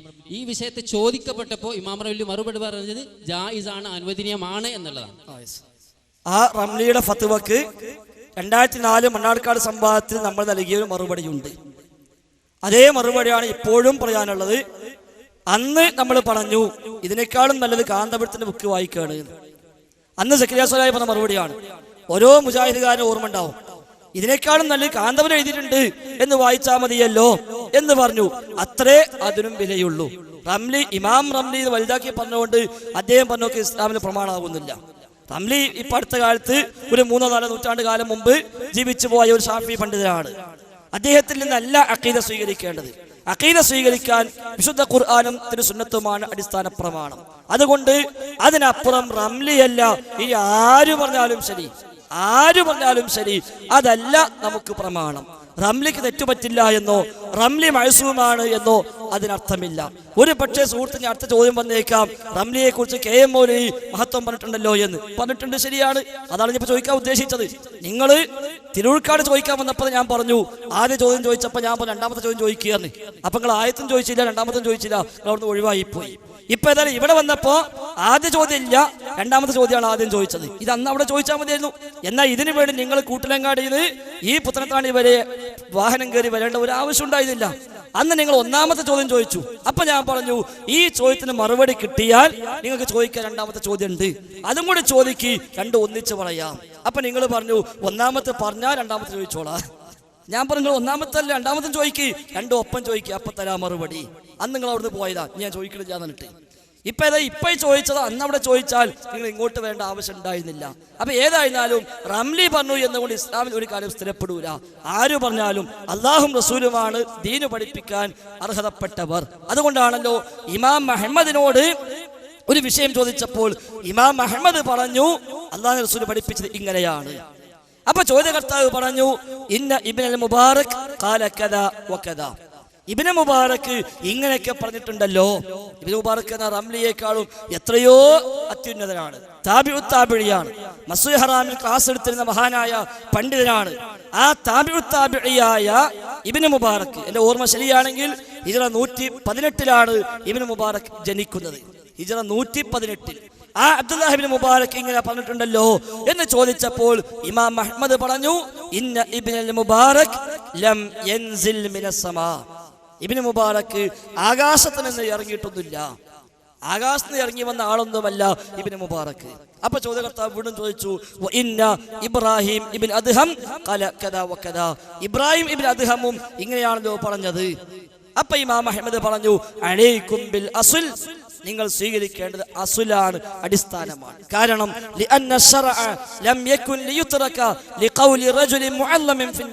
ബഹുമാനിക്കപ്പെടുന്ന ഒരാൾ പറഞ്ഞു എന്ന് വിചാരിച്ച് ദീന് ഒഴിവാക്കാൻ പറ്റൂല. അയാളെക്കാളും ബഹുമാനം മതത്തിനുണ്ട്, ദീനിനുണ്ട്. അതുകൊണ്ട് അല്ലാഹും റസൂലും പഠിപ്പിച്ചത് ഇയ്യാക നഅ്ബുദു വഇയ്യാക നസ്തഈൻ, റബ്ബേ നിന്നോട് മാത്രം ആരാധിക്കുന്നു, നിന്നോട് മാത്രം സഹായം തേടുന്നു എന്ന് പ്രഖ്യാപിക്കാനാണ്. അത് അംഗീകരിക്കുന്നു താങ്കൾ എന്ന് താങ്കൾ പറഞ്ഞു കഴിഞ്ഞു. അത് അംഗീകരിക്കുന്നുണ്ടെങ്കിൽ പിന്നെ യാ റസൂലല്ലാഹ് വിളിക്കാൻ പോകൂല. അത് അംഗീകരിക്കാത്തത് കൊണ്ടാണ് ആ വിളി ഉണ്ടാകുന്നത്. നേരെ മറിച്ച് ഇയ്യാക നസ്തഈൻ എന്ന് മനസ്സിലാക്കി കഴിഞ്ഞാൽ പിന്നൊരിക്കലും ഇനി എനിക്കൊരു ബുദ്ധിമുട്ട് വരുമ്പോൾ റസൂലിനോടും ചോദിക്കാലോ എന്നൊരു തോന്നൽ പോലും വരൂല. അപ്പൊ താങ്കൾ ഇയ്യാക നഅ്ബുദു വഇയ്യാക നസ്തഈൻ എന്നതിന്റെ പദമേ അംഗീകരിച്ചിട്ടുള്ളൂ, അതിന്റെ ആശയം അംഗീകരിച്ചിട്ടില്ല എന്ന് വ്യക്തമാണ്. ഇയ്യാക നഅ്ബുദു വഇയ്യാക നസ്തഈൻ എന്നൊക്കെ ഞാൻ ഇപ്പൊ പോകുന്നില്ല. അല്ല പോണം, അതിലേക്ക് പോണം, അതിലേക്ക് പോകൽ നമ്മൾ ആവശ്യം. ഇയ്യാക നഅ്ബുദു വഇയ്യാക നസ്തഈനിലേക്ക് പോയാൽ നിങ്ങൾ ആ വിഷയത്തിലേക്ക് തന്നെ മാറിയേക്കാം. അല്ല ഞാൻ ഇവിടെ പറഞ്ഞത് ഇമാം റംലി പറഞ്ഞു. ഇമാം റംലിയോട് ചോദിക്കപ്പെട്ടത് മരണശേഷം വഫാത്തായ അമ്പിയാക്കോട് സഹായം ചോദിക്കാൻ പറ്റുമോ ഇമാം റംലിയോട് ചോദിക്കപ്പെട്ടപ്പോൾ ഇമാം റംലി പറഞ്ഞു അനുവദനീയമാണ്. ഇമാം റംലി എന്താ പറഞ്ഞറിയോ? ഇമാം റംലി പറഞ്ഞു അന്നൽ ഇസ്തിയാസത ബിൽ അംബിയാഇ വൽ മുർസലീന വൽ ഔലിയാഇ റംലി പറഞ്ഞിട്ടുണ്ട്. അതിനാണ് ഇപ്പൊ റംലി മാത്രമല്ല സുബിക്ക് പറഞ്ഞിട്ടുണ്ട്, ശേഷം അതേപോലെ കാന്തപുരം പറഞ്ഞിട്ടുണ്ട്. ആ കൂടുതൽ കൂട്ടിയാൽ മതി, അത്രേ ഉള്ളൂ. അപ്പൊ മൗലവി ഇവിടെ പറഞ്ഞത് ഇത് ഇങ്ങനെ സായം തരല് സിർക്കാണെന്നല്ല. ആ സിർക്കാണ്, ഞാൻ പറഞ്ഞതല്ല, അല്ലാഹു റസൂൽ പഠിപ്പിച്ചതാണ്. അപ്പൊ ആയിക്കോട്ടെ. അപ്പൊ ഇമാം റംലി സിർക്ക് ആ പ്രചരിപ്പിക്കുന്ന സിർക്കനെ പറഞ്ഞത്, ആ പറഞ്ഞ സിർക്ക് തന്നെയാണ്. ഇമാം അതേ റംലി ആ പറഞ്ഞ സിർക്ക് തന്നെയാണ്. ശിർക്ക് ആര് പറഞ്ഞാലും ശിർക്ക് തന്നെ. റംലി ആ പറഞ്ഞത് എഴിലം അന്നഹു യജൂസുൽ ഇസ്തിഗാസത്തു വതവസ്സുലു വതശഫഉ എന്ന് സുബിക്ക് പറഞ്ഞ വാചകമാണെങ്കിലും അതേപോലെ റംലി പറഞ്ഞ ഈ വാചകമാണെങ്കിലും ഏത് വാചകമായിക്കോട്ടെ അത് ശിർക്ക് തന്നെയാണ്. അത് അംഗീകരിക്കാൻ നിവൃത്തിയില്ല. ഇമാം റംലി അപ്പോൾ പറഞ്ഞ് സിർക്ക് ചെയ്താൽ നമ്മൾ കാഫിറായി, സത്യത്തിൽ നിന്ന് പുറത്തുപോയി എന്നല്ല. ഞാൻ റസൂലുള്ളാഹിന്റെ ഖബറിന്റെ അടുത്ത് നിന്നുകൊണ്ട് അസ്സലാത്തു വസ്സലാമു അലൈക റസൂലുള്ളാഹ് എന്ന് പറഞ്ഞ വ്യക്തിയാണ് ഞാൻ. എന്നെ സഹായം തേടിയ വ്യക്തിയാണ് ഞാൻ. ആയിക്കോട്ടെ, അത് ഞാനും പറഞ്ഞിട്ടുണ്ട്. റസൂലുള്ളാഹിന്റെ മരണപ്പെട്ടു വഫാത്തായ റസൂലുള്ളാഹിന്റെ ഖബറിൽ നിന്ന് കണ്ട് റസൂലുള്ളാഹിനെ വിളിച്ച് സഹായം തേടിയിട്ടുണ്ട്. ആ സഹായം തേടി ഞാനും സിർക്ക് ചെയ്ത ആളല്ലേ. എത്രയും പെട്ടെന്ന് തൗബ ചെയ്യുക. റബ്ബിനോട് പറ, റബ്ബേ ഞാൻ അറിയാതെ പറഞ്ഞു പോയി, ഞാൻ മനസ്സിലാക്കിയത് റസൂലുള്ളാഹിന്റെ ഖബറിൽ പോയി തേടിയാൽ ശിർക്കല്ല എന്നാ മനസ്സിലാക്കിയത്. പക്ഷെ എനിക്ക് ബോധ്യമായി ഇയ്യാക നഅ്ബുദു വഇയ്യാക നസ്തഈൻ, അതുകൊണ്ട് നാഥാ പൊറുക്കണേ എന്ന് അല്ലാഹുവോട് ഉടനെ തൗബ ചെയ്യുക. കാരണം ഇനി നിങ്ങൾ അംഗീകരിക്കുന്ന ജലാലുദ്ദീൻ സുയൂത്തി റഹിമഹുല്ലാഹ് അദ്ദേഹത്തിന്റെ അൽ അംറു ബിൽ ഇത്തിബാഇ എന്ന കിതാബിൽ ബിദ്ഉൽ ഖുബൂർ എന്ന അധ്യായത്തിൽ ജലാലുദ്ദീൻ സുയൂത്തി റഹിമഹുല്ലാഹ് പറഞ്ഞു വഅന്ന സ്വഹാബ വഖദ് അജ്ദബു മറാത്തിൻ വദഹമതുഹും നവായിബു ബഅദ മൗതി സ്വല്ലല്ലാഹു അലൈഹി വസല്ലം ഫഹല്ലാ ജാഉ വസ്തസ്ഖൗ വസ്തഗാസു ഇൻദ ഖബ്രി നബി സ്വല്ലല്ലാഹു അലൈഹി വസല്ലം. വഅന്ന സ്വഹാബ തീർച്ചയായും സ്വഹാബിമാർ വഖദ് അജ്ദബു മറാത്തിൻ സ്വഹാബത്തിന് പലപ്പോഴായി ക്ഷാമമുണ്ടായിട്ടുണ്ട്. വദഹമതുഹും നവായിബു പല പ്രയാസങ്ങൾ അവർക്ക് നേരിടേണ്ടി വന്നിട്ടുണ്ട്. ബഅദ മൗതിഹി സ്വല്ലല്ലാഹു അലൈഹി വസല്ലം നബി തങ്ങളുടെ വഫാത്തിന് ശേഷം സ്വഹാബത്തിന് പല പ്രയാസമുണ്ടായിട്ടുണ്ട്. ഫഹല്ലാ ജാഉ എന്നിട്ടും അവരാരും എന്തേ വന്നില്ല. വസ്തസ്ഖൗ മഴയെ തേടിയില്ല. വസ്തഗാസൗ ഇസ്തിഗാസ ചെയ്തില്ല. ഇൻദ ഖബ്രി നബി സ്വല്ലല്ലാഹു അലൈഹി വസല്ലം നബി തങ്ങളുടെ ഖബറിന് സമീപത്ത് വന്ന് ഒരൊറ്റ സ്വഹാബിയും ഇസ്തിഗാസ ചെയ്തിട്ടില്ല എന്ന് ജലാലുദ്ദീൻ സുയൂത്തി. എന്നിട്ട് അടുത്ത പാരഗ്രാഫിൽ അടുത്ത പേജിൽ ജലാലുദ്ദീൻ സുയൂത്തി പറഞ്ഞു ഫഖ്തദി അയ്യുഹൽ മുസ്ലിം, അതുകൊണ്ട് ഏ മുസ്ലിമേ നീ പിന്തുടരണം ബി സലഫിക സ്വാലിഹി, നിന്റെ ആ സലഫ് സ്വാലിഹീനോട്, നിന്റെ സച്ചരായ ആ മുൻഗാമികളോട് നീ തുടരണം. എങ്ങനെയാണെങ്കിൽ ഇൻ കുന്ത അബ്ദല്ലാഹ്, നീ അല്ലാഹുവിന്റെ ഒരു അടിമയാണെങ്കിൽ നീ ചെയ്യേണ്ടത് ആ മുൻഗാമികളെ പിൻപറ്റുകയാണ്. അതുകൊണ്ട് ഫലാ തഅബ്ദു ഇല്ലാ ഇയ്യാഹു, അല്ലാഹുവിനെ അല്ലാതെ ആരാധിക്കാൻ പാടില്ല. വലാ തദ്ഉ ഇല്ലാ ബിഹി, അവനോടല്ലാതെ ദുആ ചെയ്യാൻ പാടില്ല. വലാ തസ്തഈൻ ഇല്ലാ ബിഹി, ആ റബ്ബിനോടല്ലാതെ നീ ഇസ്തിആനത്ത് ചെയ്യാനും പാടില്ല. അതുകൊണ്ട് വതഹഖഖി തൗഹീദ, നീ ശരിയായ തൗഹീദിനെ സാക്ഷാത്കരിക്കുക, അത് മുറുകെ പിടിക്കുക എന്ന് അൽ അംറു ബിൽ ഇത്തിബാഇ സുയൂത്തി പഠിപ്പിച്ചിട്ടുണ്ട്. ആ ഒരു ഉപദേശമാണ് താങ്കളോട് നൽകാനുള്ളത്. അതുകൊണ്ട് അവിടെ പോയി അസ്സലാത്തു വസ്സലാമു അലൈക റസൂലുള്ളാഹി എന്ന് പറയാം, അത് തെറ്റല്ല, നമ്മളൊക്കെ ഇത് പറയുന്നവരാണ്. അതേസമയം നമ്മുടെ വിപത്തുകളും നമ്മുടെ പ്രയാസങ്ങളും നബിയോട് ഏറ്റുപറയുകയും റസൂലേ എന്നെ സഹായിക്കണേ, റസൂലേ എനിക്ക് പാപം പൊറുക്കണേ, റസൂലേ എനിക്ക് സന്താനം നൽകണേ, റസൂലേ എന്റെ രോഗം ശിഫയാക്കണേ എന്ന് പറയുകയും ചെയ്യുന്നുവെങ്കിൽ തീർച്ചയായും ശിർക്ക് തന്നെയാണ്. എത്രയും പെട്ടെന്ന് തൗബ ചെയ്ത് മടങ്ങി തൗഹീദ് അംഗീകരിക്കണം എന്നാണ് സൂചിപ്പിക്കാനുള്ളത്. അല്ലംറു ബിത്തിബാ എന്ന് പറഞ്ഞത് ഇമാം സുയൂത്തിയുടെ ഗ്രന്ഥമാണെന്ന് 10,000 കുതിരശക്തിയോടെ ഞാൻ വെല്ലുവിളിക്കുന്നു. തെളിയിക്കാൻ കഴിയുമോ? ആ ശക്തിയോടെ ഒഴിവാക്കിയാൽ മതി, ബാക്കി അവിടെ നോട്ടെ. അല്ല, ഇവിടെ ഇമാം സുയൂത്തിയുടെ ഗ്രന്ഥമാണെന്ന് നിങ്ങൾക്ക് അല്ലംറു ബിത്തിബാ തെളിയിക്കാൻ കഴിയോ? ഞാൻ തെളിയിക്കാൻ പറയുന്നു 20 കൊല്ലം മുമ്പ് നിങ്ങൾ നജിദിന്റെ അവസ്ഥ നമുക്കറിയുന്ന കാര്യമാണ്. ആയിക്കോട്ടെ, അല്ലംറു ബിത്തിബാ സുയൂത്തിന്റെ ഗ്രന്ഥം നിങ്ങൾക്ക് തെളിയിക്കാൻ കഴിയോ? തെളിയിക്കാൻ പറ്റും. ഏത് ഇമാമുകളാണ് സുയൂത്തിയുടെ കിതാബ് അല്ല നിങ്ങൾ തെളിയിക്കുകയാണെങ്കിൽ ആണ് ഞാൻ തെളിയിച്ചത്. ഞാൻ പറയും അല്ലംറു ബിത്തിബാ എന്ന ഗ്രന്ഥം മറ്റുള്ള ഏതെങ്കിലും ഗ്രന്ഥത്തിൽ അത് സാധാരണ കൊടുക്കാറുണ്ട്. ഇപ്പൊ അതൊന്നും ആവശ്യമില്ല. അൽ-അംറു ബിൽ ഇത്തിബാ എന്ന കിതാബ് ജലാലുദ്ദീൻ സുയൂത്തിക്ക് ഇല്ല നിങ്ങൾ സ്ഥാപിക്കുകയാണെങ്കിൽ ഉണ്ടെന്ന് ഇപ്പൊ സ്ഥാപിച്ചുതരാം. ഇല്ലാന്ന് ഉറപ്പാണ്. സ്ഥാപിക്കാൻ ശരി, നിങ്ങള് ഞാൻ ഒരുപാട് ആൾക്കാർ ഇപ്പൊ ഇബ്നു തൈമിയന്റെ സുലൈമാൻ എന്ന ആളാണ് അതിൽ ബ്രാക്കറ്റ് ഉണ്ട്. ഇബ്നു തൈമിയന്റെ ഗ്രന്ഥത്തില് ശരിക്കും എഴുതിയ ആളാണ് ഇതിൽ, സുലൈമാൻ എന്ന ആളാണ് ഇതിൽ ബ്രാക്കറ്റ് ഉള്ളത് അല്ലംറു ബിത്തിബാ എന്നതിൽ. അത് ഇമാം സുയൂത്തിയുടേതാണെന്ന് തെളിയിക്കാൻ നിങ്ങൾക്ക് കഴിയുമോ എന്ന് ചോദിക്കുന്നത്. അതെ, ഇബ്നു തൈമിയന്റെ കിതാബിൽ ഉള്ള സുലൈമാൻ എന്ന ആളാണ് ഇതിലൊക്കെ ബ്രാക്കറ്റ് ഇട്ടിങ്ങനെന്ന് പറയാം. കാരണം അത് നിങ്ങൾ ഒരുപാട് തിരിമറി ചെയ്താണ് അതിലുള്ളത്. ബിത്തിബാ എന്ന വിഷയത്തിൽ ഞാൻ ഈ സഹോദരമായ സാക്ഷ്യത്തിൽ വെല്ലുവിളിക്കാം. 1000 കുതിരശക്തിയോടെ ഗ്രന്ഥമാണ് നിങ്ങൾക്ക് തെളിയിക്കാൻ കഴിയുമോ എന്ന് ചോദിക്കുന്നത്. ഞാൻ തെളിയിക്കാം. കഴിയുന്ന പറഞ്ഞത് ആ 1000 ഒറ്റ കുതിരശക്തി വെച്ച് തെളിയിക്ക് അത് സുയൂത്തിന്റെ അല്ല എന്നുള്ളത്. എന്നാ തെളിയിച്ചരാ.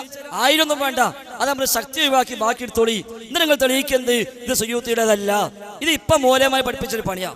ഒരു കിതാബിന്റെ വായിച്ചാല് സുയൂത്തിന്റെ കിതാബിന് മറുപടി ഒന്നുമില്ല, അതിലൊന്നും പറയാൻ നിവൃത്തില്ല. അപ്പൊ അവസാനം ഇപ്പൊ മുസ്ലിയാക്കന്മാരെ പറഞ്ഞെടുത്ത പണിയാന്ത് അങ്ങനെ കിതാബ് സുയൂത്തിൻ്റെതല്ല എന്ന് പറയാം. എളുപ്പമുണ്ടല്ലോ, എളുപ്പമുണ്ട്. അതേപോലെ ഇബ്നു ഹജറിന്റെ ഫതാവൽ ഹദീസ് ഒരു ഭാഗം നാദാപുരത്ത് വായിച്ചു. അപ്പൊ പേരോട് പറഞ്ഞു അത് അതിൽ കടത്തിക്കൂട്ടിയതാണ്, ആ കിതാബിൽ കടത്തിക്കൂട്ടിയതാണ്. അപ്പൊ അത് എളുപ്പമുണ്ട്. അതുകൊണ്ട് സുയൂത്തിക്ക് അങ്ങനെ കിതാബ് ഇല്ല എന്ന് ലോകത്താരാ പഠിപ്പിച്ചത്? സുയൂത്തി ഹിജ്റ 10-ാം നൂറ്റാണ്ടിൽ ജീവിച്ച ആളാണല്ലോ. ഹിജ്റ 10-ാം നൂറ്റാണ്ടിൽ ജീവിച്ച ആളാ സുയൂത്തി. അതിനുശേഷം 400 കൊല്ലം പിന്നിട്ടുവല്ലോ. ഈ 400 കൊല്ലത്തിനിടയിൽ സുയൂത്തിയെ പറ്റി ഒരുപാട് പഠനങ്ങൾ പുറത്തിറങ്ങിയിട്ടുണ്ട്. ഒരുപാട് പഠനങ്ങൾ അൽ-ഇമാം സുയൂത്തി എന്ന പേരിൽ തന്നെ കിതാബ് ഇറങ്ങിയിട്ടുണ്ട്. സുയൂത്തിയുടെ തഫ്സീർ ഇന്നും ലോകവ്യാപകമായി ദുർറുൽ മൻസൂർ എന്ന കിതാബ് തഫ്സീർ ഇപ്പോഴും വ്യാപകമായി ഉപയോഗിക്കപ്പെട്ടു പോരുന്നു. സുയൂത്തിയുടെ തദ്രീബുർ റാവി പഠിപ്പിക്കാത്ത കിതാബ് കോളേജ് ഉണ്ടോ? എല്ലാ സ്ഥലത്തും പഠിപ്പിക്കുന്നു. അവിടെയെല്ലാം സുയൂത്തിയെ കുറിച്ചുള്ള വിശദമായ വിശദീകരണം ആ ഗ്രന്ഥങ്ങളുടെയെല്ലാം ആമുഖത്തിൽ പ്രസാധകർ ഇന്ന് പ്രത്യേകം എടുത്തു കൊടുക്കുകയും ചെയ്യുന്നു. ഇതിൽ എവിടെയെങ്കിലും സുയൂത്തിന്റെ പേരിൽ ഇങ്ങനെ കള്ള കിതാബ് പ്രചരിപ്പിച്ചിട്ടുണ്ട്, അങ്ങനെ കിതാബ് സുയൂത്തി എഴുതിയിട്ടില്ല എന്ന് രേഖപ്പെടുത്തിയിട്ടുണ്ടോ? നിങ്ങൾ പറയും. മറ്റാർക്കും പറഞ്ഞൂടെ? ആർക്കും പറയാന്ത് അങ്ങനെ കിതാബില്ല എന്ന് ആർക്കും പറയാം. ചേകന്നൂരും പറഞ്ഞു 5 തസ്കീഖാൻ ഖുർആനിലൂടെയും പറഞ്ഞിട്ടില്ല. അതിപ്പോ ആർക്കും പറയാം. എന്ന പോലെ ഒരു കിതാബിന്റെ ഉദ്ധരണി പറയുമ്പോ അങ്ങനെ കിതാബില്ല തെളിയിക്കാൻ പറ്റും. എന്താ തെളിവ്? അൽ-അംറു ബിൽ ഇത്തിബാ എന്ന കിതാബ് ഞങ്ങളെല്ലാവരുടെ കയ്യിലുണ്ട്, ഞങ്ങളെല്ലാവരുടെ കൈവശമുണ്ട്.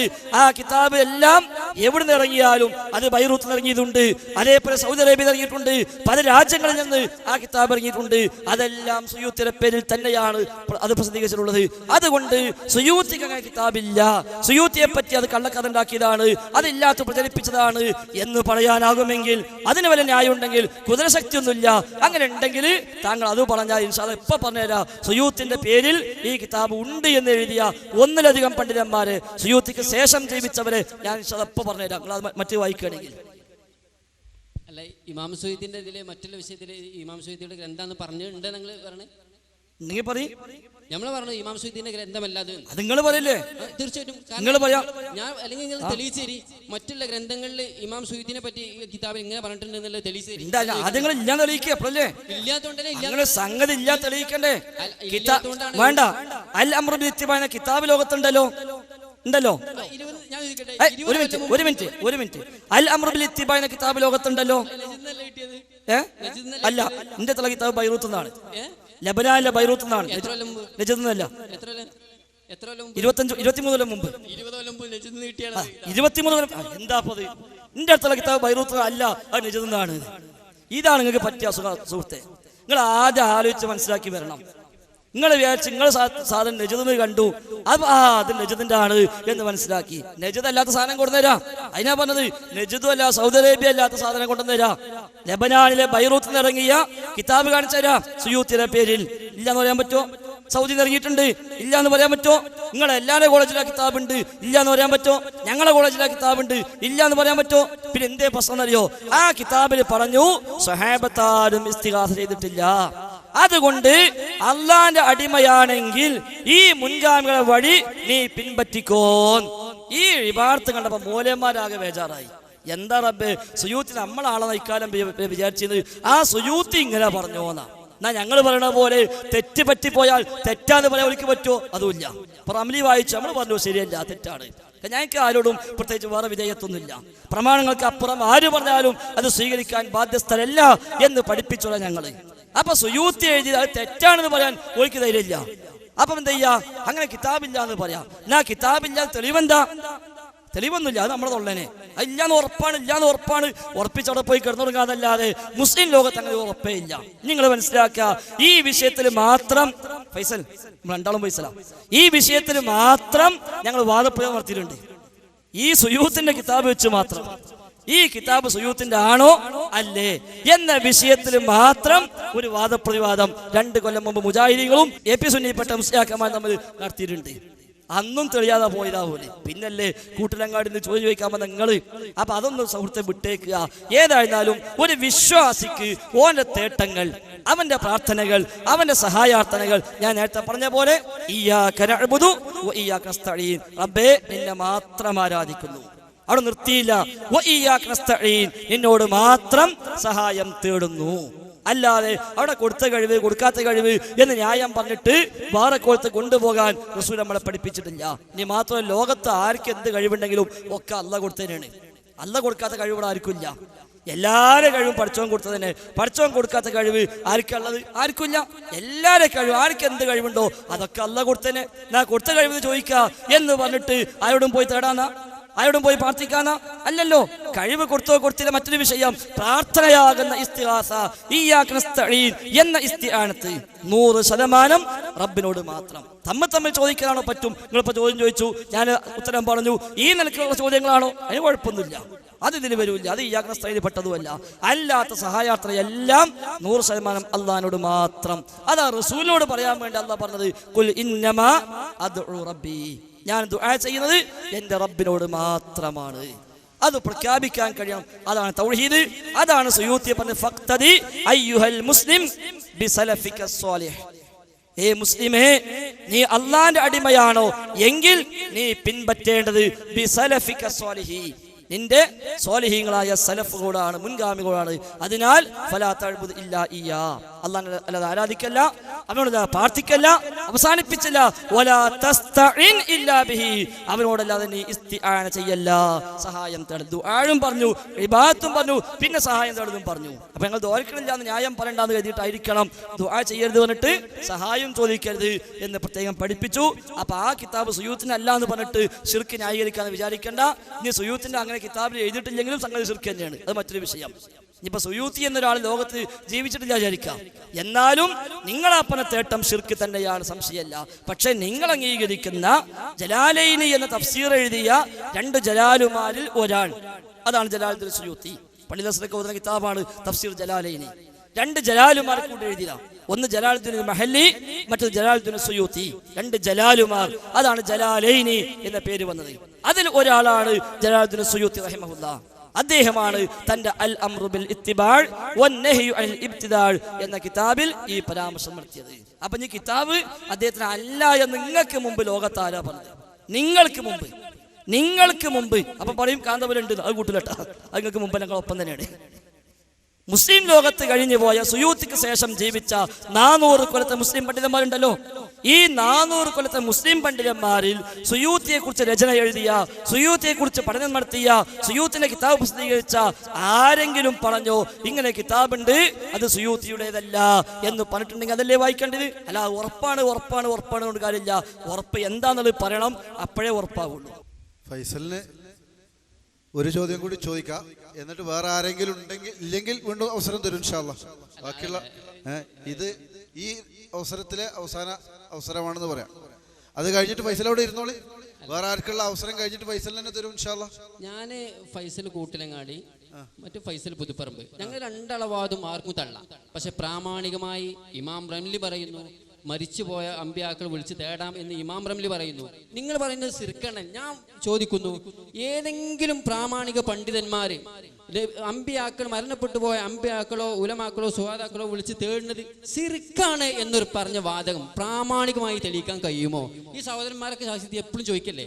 അത് എനിക്ക് കേൾക്കാൻ എന്താണോ, ഈ അമ്പിയാക്കളെയും ഔലിയാക്കളെയൊക്കെ വിളിച്ച് മരണശേഷം അവരെ വിളിച്ച് സഹായം തേടല് ശിർക്കാണ് എന്ന് പറഞ്ഞൊരു വാചകം. ആയിക്കോട്ടെ, ശരി. അപ്പൊ ഏതെന്നാലും ഫൈസലിന് ഇപ്പൊ റംലി തന്നെയാണുള്ളത്. ഇപ്പൊ നിങ്ങൾ പറഞ്ഞല്ലോ ഇമാം റംലി പ്രാമാണികമായി പറയുന്നു അമ്പിയ ഔലിയാക്കന്മാർ വെച്ച് ഇസ്തിഗാസ ജായിസാണ് എന്ന്. ഇമാം റംലി അവിടെ പറഞ്ഞ പ്രമാണം ഏതാ? ഇത് പറയാൻ ഇമാം റംലി പറഞ്ഞ പ്രമാണം ഏതാ? അത് മാത്രം ഇമാം റംലി എടുക്കുക പാടൊന്നും വേണ്ട. അല്ല, ഇമാം റംലി ഇന്നകലാ തുസ്മിൽ മൗതും ഇൻതദൂഹും വലാ തദുമാ അല്ലാഹ് എന്ന് കാണാത്ത ആളല്ലല്ലോ. അതുകൊണ്ട് കാര്യമില്ല. നിങ്ങൾ പറഞ്ഞു ഇമാം റംലി പ്രാമാണികമായി പറയുന്നു. ആ പ്രമാണം പറയും.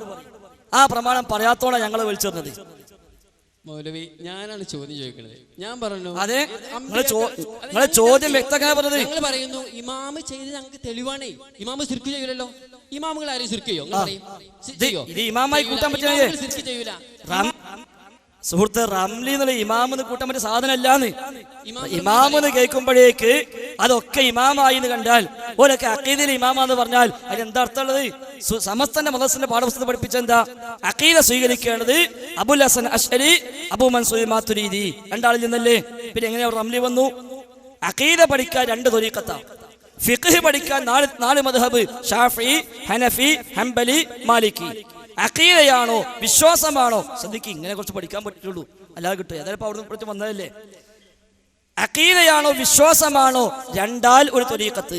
അബുൽ ഹസൻ അശ്അരി, അബൂ മൻസൂർ മാതുരീദി. അശ്അരി ത്വരീഖത്ത്, മാതുരീദി ത്വരീഖത്ത്. ഈ 2 ഒരു ഇമാമിങ്ങൾ പഠിപ്പിച്ച വഴി എന്തോ അതാണല്ലോ അഖീദ. എന്ത് ഈ ഇസ്തിഗാസ പറയാൻ ഇമാം അബുൽ ഹസൻ അശ്അരി കിട്ടിയില്ല? എന്ത് ഇമാം മാതുരീദിയെ കിട്ടിയില്ല? അതൊക്കെയാണ് ഇമാമിങ്ങൾ. ആ അബുൽ ഹസൻ അശ്അരി എവിടെയെങ്കിലും പഠിപ്പിച്ചിട്ടുണ്ടോ ഇസ്തിഗാസ പറ്റുന്നു? ഞങ്ങൾക്ക് അത് വായിക്കാൻ ന്യായമുണ്ട്. അബൂ മൻസൂർ മാതുരീദി പഠിപ്പിച്ചിട്ടുണ്ടോ ഇസ്തിഗാസ പറ്റുന്നു? എങ്കിൽ ന്യായമാണ്. കാരണം സമസ്ത APക്ക് വ്യത്യാസമില്ലാതെ പാഠപുസ്തകത്തെ പഠിപ്പിച്ചെന്താ? കർമ്മരംഗത്ത് 4-1, വിശ്വാസരംഗത്ത് 2-1. എന്നാൽ അത് വിട്ടിട്ട് 1000 കൊല്ലം ഇപ്പുറത്തുള്ള റംലി പറഞ്ഞിട്ടുണ്ട്. റംലി പറഞ്ഞാലും മതി, പക്ഷെ പ്രമാണം വെച്ച് പറയണം. നിങ്ങൾ പറഞ്ഞു റംലി പ്രാമാണികമായി പറഞ്ഞു. ഞാൻ പറയുന്നു റംലി പ്രാമാണികമായി പറഞ്ഞിട്ടില്ല. റംലി പ്രമാണം പറഞ്ഞിട്ടേ ഇല്ല. ഇന്ന ആയത്ത് കൊണ്ട്, ഇന്ന ഹദീസ് കൊണ്ട് എന്ന് പറഞ്ഞിട്ട് ഒരു സംഗതി പറഞ്ഞാൽ ഈ റംലി വേണമെന്നില്ല. കാന്തപുരം പറഞ്ഞാൽ ഞങ്ങൾ സ്വീകരിക്കും. കാന്തപുരം റസൂലുള്ളാഹിന്റെ മുടി കൊടുന്നപ്പോ ഞങ്ങൾ എന്തേ ഒഴിവാക്കിയത്? നബിന്റെ മുടിക്ക് ബർക്കത്തില്ലാത്തോണ്ടല്ല.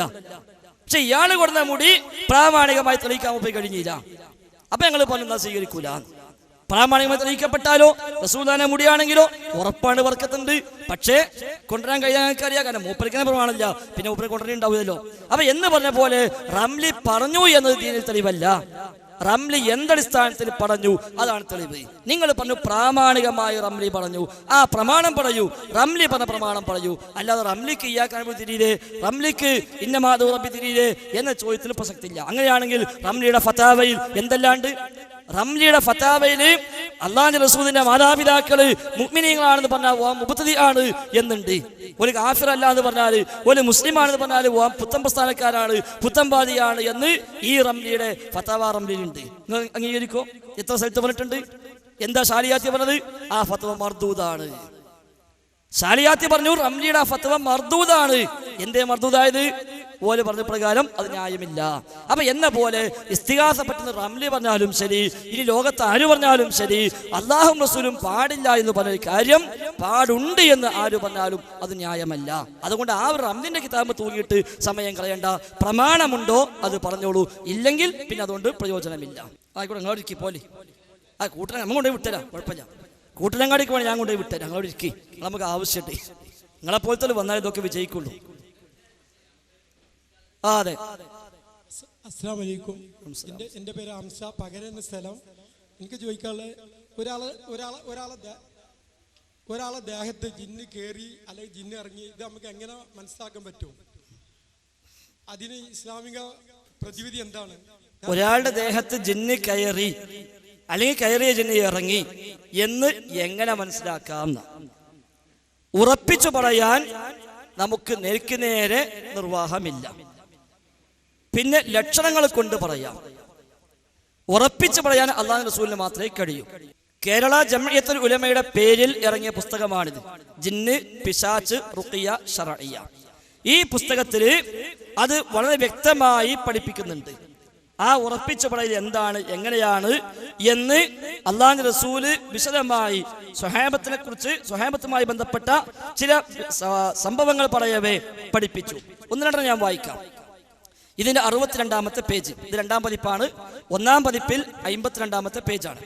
ഇതിൽ പറയുന്നു, ഉസ്മാൻ ബിൻ അബിൽ ആസിൽ നിന്ന് അദ്ദേഹം പറഞ്ഞു, നബി എന്നെ ത്വായിഫിലെ ഗവർണറായി നിയോഗിച്ചപ്പോൾ എന്റെ നമസ്കാരത്തിൽ ഞാൻ എങ്ങനെയാണ് നമസ്കരിച്ചതെന്ന് തിരിച്ചറിയാനാവാത്ത വിധം എന്തോ അസ്വസ്ഥത എനിക്കുണ്ടായി.